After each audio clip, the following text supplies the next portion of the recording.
Danouté. Nous sommes aujourd'hui à Bruxelles, dans une de vos villes d'élection, et vous êtes vraiment un exemple de la femme européenne. Et j'aurais bien voulu que vous nous expliquiez un petit peu d'où vous venez et quelle est votre formation. Je suis plutôt lituanienne, parisienne d'adoption française, en habitant en Belgique. J'ai été dans le théâtre et le cinéma. C'est une collection que vous avez faite à deux, avec votre mari, que vous rencontrez, si je ne me trompe pas, à Paris. Oui, tout à fait. Comment cette rencontre artistique s'est opérée?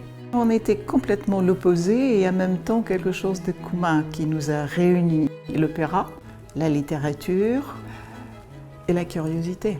Et on avait chacun son monde à soi, mais on avait un monde commun. Et c'est ça qui nous a amenés vers la collection. Ici, on a à la fois, bien sûr, une forte partie d'œuvres post-war contemporaines, mais il y a aussi des œuvres qui sont des années 30, françaises, art déco. Moi, j'ai fait mes études à Moscou. Je suis toujours très imprégnée par la photographie et de l'autre côté, le constructivisme. Et à Paris, c'était un nouveau monde qui s'est ouvert. Et après, on a basculé parce qu'on a commencé par art déco et l'art contemporain aussi parce que je collectionne tout le temps. Mais quand on collectionne un deux, ça veut dire qu'on essaie de plaire l'un à l'autre. Il y a deux rythmes et il y a un rythme commun. C'est un rythme que vous avez partagé entre trois lieux. Tout à fait. Est-ce que entre ces trois lieux, vous aviez une répartition très précise des œuvres?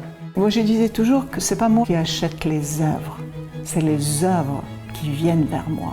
J'adore dans ce cas-là quand l'œuvre elle arrive chez vous, il cherche la place. Et de trouver la place des époques et des objets, c'est ça que j'appelle le rythme. Mais pour moi, la vie, c'est le rythme. La collection, c'est le rythme. Je crois que vous avez beaucoup participé à ce setup. Oui, mais j'aime trouver l'espace.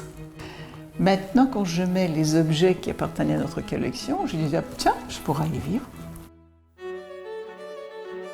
Les artistes eux-mêmes, Danouté, quelle est votre relation avec eux?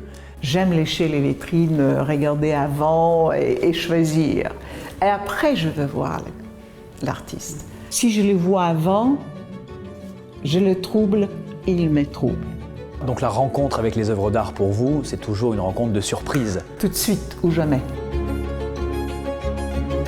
Il y a quelque chose dans ce tableau autour du corps, qui est une thématique, Danouté, qui quand même vous habite dans toute la collection. Tout est dit là-dedans, dans la position du corps. Elle est aguicheuse, elle est perverse, elle est forte, elle est innocente.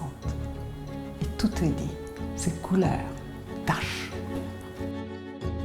Tous les personnages, hommes, femmes, ils communiquent ensemble. Pour moi, c'est le primordial. Ce côté chasseur d'objets, cet instinct, c'est une quête d'une vie. Alors aujourd'hui, vous vendez une collection, mais quid de demain? Vous savez, c'est ce que je dis, quand on a été collectionneur, on collectionne et on ne guérit pas. C'est une maladie incurable, mais beaucoup de plaisir. Le reste, on verra plus tard.